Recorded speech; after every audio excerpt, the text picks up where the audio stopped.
É o Senhor e muito digno de louvor. Na cidade do nosso Deus, seu santo monte, a alegria de toda a terra.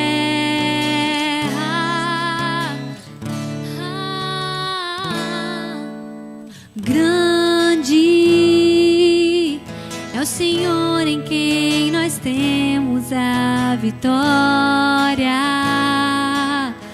e que nos ajuda contra o inimigo.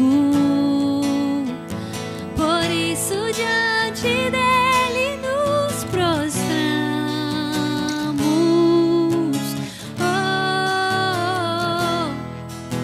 Queremos o teu nome engrandecer e agradecer-te por tua obra em nossas vidas. Confiamos em teu infinito amor, pois só tu és o Deus eterno sobre toda a terra e céu.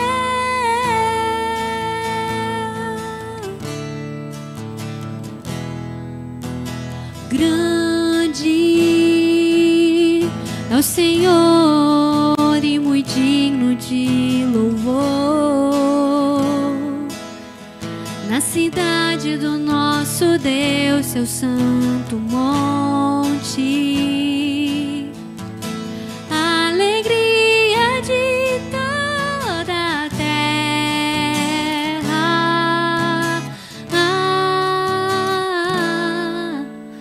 Grande é o Senhor em quem nós temos a vitória e que nos ajuda contra o inimigo.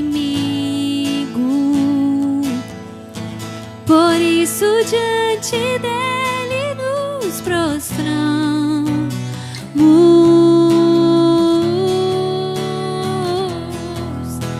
Queremos o teu nome engrandecer e agradecer-te por tua obra em nossas vidas. Confiamos em teu infinito amor, pois só tu és o Deus eterno sobre toda a terra e céu.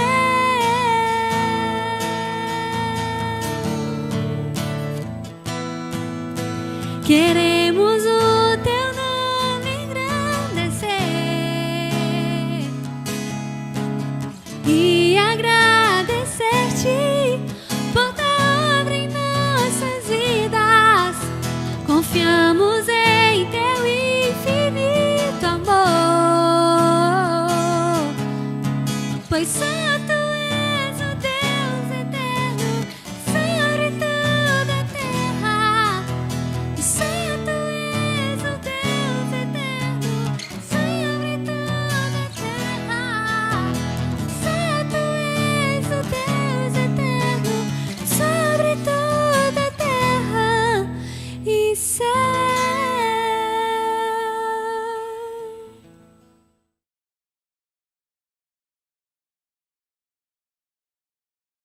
Estamos mais uma vez no nosso R Casa. Que privilégio poder compartilhar do Evangelho com você. Se é a sua primeira vez aí, seja muito bem-vindo. Meu nome é Matheus, estou aqui para servir você hoje e nós estamos numa série muito interessante chamada Corações à Venda. E que especial tem sido esse tempo, porque nós estamos falando sobre dinheiro. Tá, calma aí, você está chegando agora falando, "Ih, meu Deus, vamos pedir meu dinheiro hoje aqui." Não, não é sobre isso. Nós estamos entendendo biblicamente o lugar do dinheiro no nosso coração. Nós estamos entendendo biblicamente qual é o lugar de Deus sobre as nossas vidas e aonde devemos deixar o dinheiro. E eu já quero encorajar você a ler Lucas capítulo 12, do versículo 13 ao 21. Nós vamos ver uma parábola muito interessante e um bate-papo de Jesus aí que vai dar todo sentido para esse bate-papo.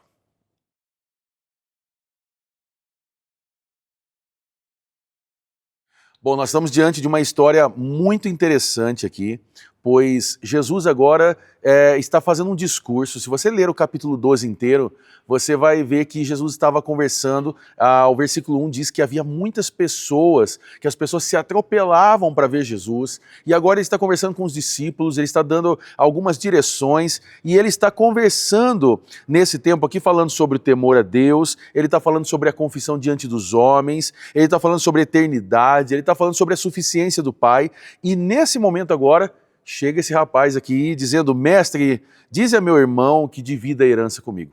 Eu não sei se você já participou de algumas rodas assim, ou se você tem um amigo, uma amiga que sempre entra na roda assim, mudando o tom da conversa, trazendo o assunto nada a ver, e é o que está acontecendo aqui agora. Só que perceba o contraste que está acontecendo aqui. Jesus está falando sobre alma, ele está falando sobre espiritualidade, e o homem está preocupado com a herança. Jesus está falando sobre algo eterno, e ele está pensando agora em coisas imediatas. Jesus está falando agora sobre céu, e agora ele está falando sobre o bolso dele. E Jesus responde, ele no versículo 14, nós lemos agora, ele diz: homem, quem me designou juiz ou árbitro entre vocês? E aí depois ele dá esse aviso que ecoa até hoje sobre as nossas vidas. Versículo 15, então lhes disse: cuidado, fiquem de sobreaviso contra todo tipo de ganância. A vida de um homem não consiste na quantidade dos seus bens. E a pergunta que ficou para nós respondermos é: você é dono do que tem ou o que tem é dono de você?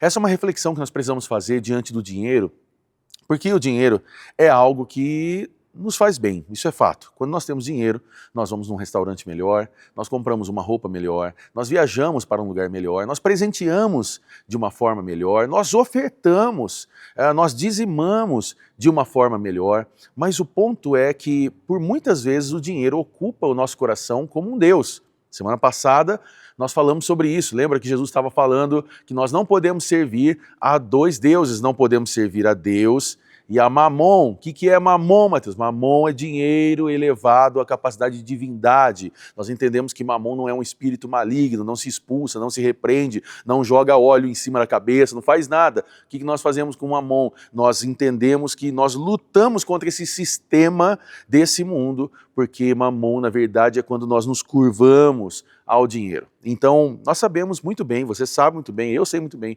que o dinheiro tira a nossa paz, tira o nosso sono, muitas vezes gera irritação e muitas vezes nos coloca, me desculpa aqui a palavra, mas em uma escravidão para nós vivermos todo o tempo, 24 horas do nosso dia, sofrendo por dinheiro. O primeiro ponto que nós vemos aqui, que é interessante, é que a ganância revela em quem eu confio. A ganância revela em quem eu confio. Jesus aqui, ele não está condenando o dinheiro, mas na verdade ele está expondo o coração. Deixa eu falar uma coisa para você. Se você é alguém aí bem sucedido, tem muito dinheiro, está muito bem, está voando, como a gente falou semana passada, tudo bem. Você não está em pecado por isso. Na verdade, o convite de Jesus para você é: seja feliz com essas coisas, mas seja generoso, partilhe, abençoe pessoas, não viva por causa dessas coisas. Então o problema aqui não estava no pedido da herança, na história desse menino, desse rapaz, mas era sobre o que estava revelando o coração. E aí nós entendemos que esse homem, ele acreditava que a solução para a vida dele era ter mais. Quando na verdade Jesus está mostrando que a raiz da inquietação aqui não estava na falta de dinheiro, mas na falta de confiança em Deus. E esse é um problema meu e seu. Porque muitas vezes nós estamos desconfiados que Deus não pode fazer. Nós estamos preocupados que Deus não vai agir, quando na verdade Deus já está cuidando de nós em todo o tempo. Ganância não é só a gente querer muito, ganância é a gente querer o que Deus não prometeu para nós. E então a gente entendeu aqui que Jesus está ensinando algo muito poderoso, que a vida não consiste naquilo que nós possuímos, mas em quem possui a gente. A segunda coisa que nós vimos é que o acúmulo revela o que governa o coração. O acúmulo revela o que governa o coração. Veja que Jesus vai contar essa parábola agora e ele ilustra, né, essa verdade aqui, contando essa parábola, dizendo que a terra de um homem rico produziu com abundância. Note que o texto aqui, ele fala sobre algo bom. A terra frutificou. Não era errado. O problema não estava na colheita, o problema estava na reação dessa colheita. Porque agora ele começa a pensar consigo mesmo: o que eu farei? Não tenho para onde armazenar, não tenho como armazenar os meus frutos. Até aqui tudo bem. Mas aí o versículo seguinte mostrou a corrupção do coração. Mostrou o quê? Então já sei. Eu já sei o que eu vou fazer, eu vou derrubar os meus celeiros, eu vou construir outros maiores, e ali guardarei toda a minha safra e todos os meus bens. Percebe que ele vai dizendo aqui questões dos meus bens, os meus celeiros, as minhas coisas, a minha bênção, o meu dinheiro, o meu recurso, o meu cartão de crédito, a minha vida, os meus problemas. Esse é um discurso de quem vive para si. Esse é um discurso de quem pensa em si mesmo, de quem acredita que o que tem é o que te define. E aqui eu quero já propor uma pergunta para você responder agora em grupo. Por que é tão fácil acreditar que ter mais vai resolver os nossos problemas? Responda isso agora em grupo.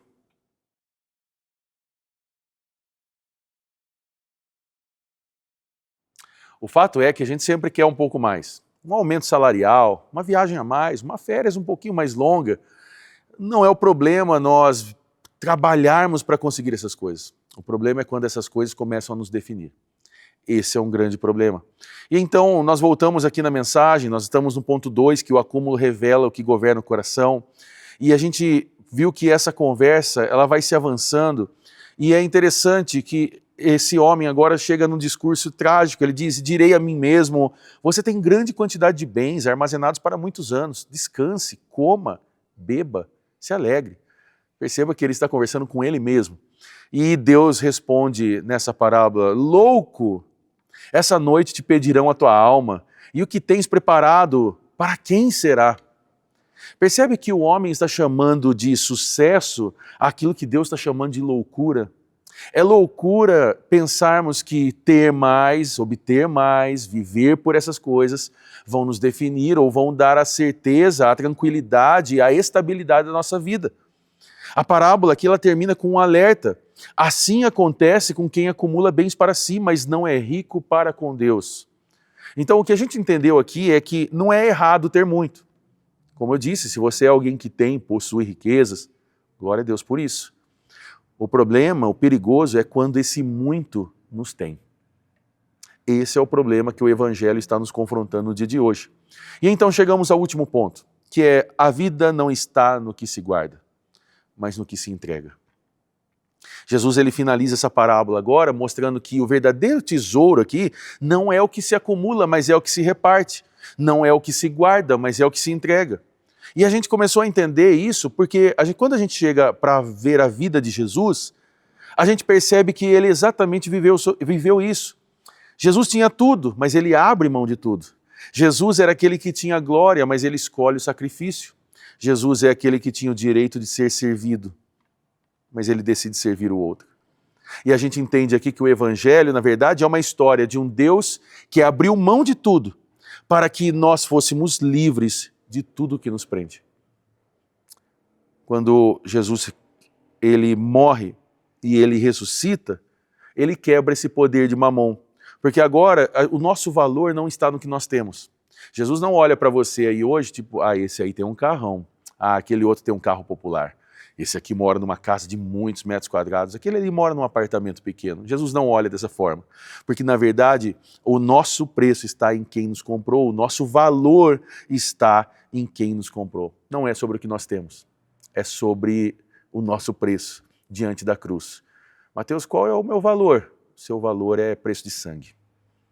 E Jesus morreu naquela cruz para te salvar, para te transformar, para que você não vivesse essa vida apegada nos recursos, apegada no dinheiro, apegada em Mamon, mas confiando nele, que ele está cuidando de você em todos os dias. Então, eu quero partir para uma última pergunta para nós respondermos, e então os nossos líderes vão dar o desfecho orando, tendo esse tempo de comunhão muito especial. Jesus disse que a vida de um homem não consiste na quantidade dos seus bens. O que isso confronta na forma como a gente vive hoje? Eu convido você a responder isso em grupo agora e passo a palavra aos nossos líderes para que vocês possam dar o desfecho, ter um tempo de oração, de comunhão. Lembrando que no próximo domingo, às 10 e às 7, a gente fecha essa série. Nós vamos falar sobre esse caminho de generosidade. Pode convidar mais pessoas, não tenha medo de trazer pessoas nessa série. Nós temos tido muitos testemunhos de pessoas que estão se achegando e estão compreendendo o dinheiro dentro do Evangelho e estão se alegrando por isso. Você pode trazer pessoas para serem confrontadas por essa mensagem e elas serem transformadas pelo poder do Espírito Santo. Passo a palavra aos nossos líderes, responda essa pergunta. Que Deus abençoe você, um grande abraço e até mais. Tchau, tchau.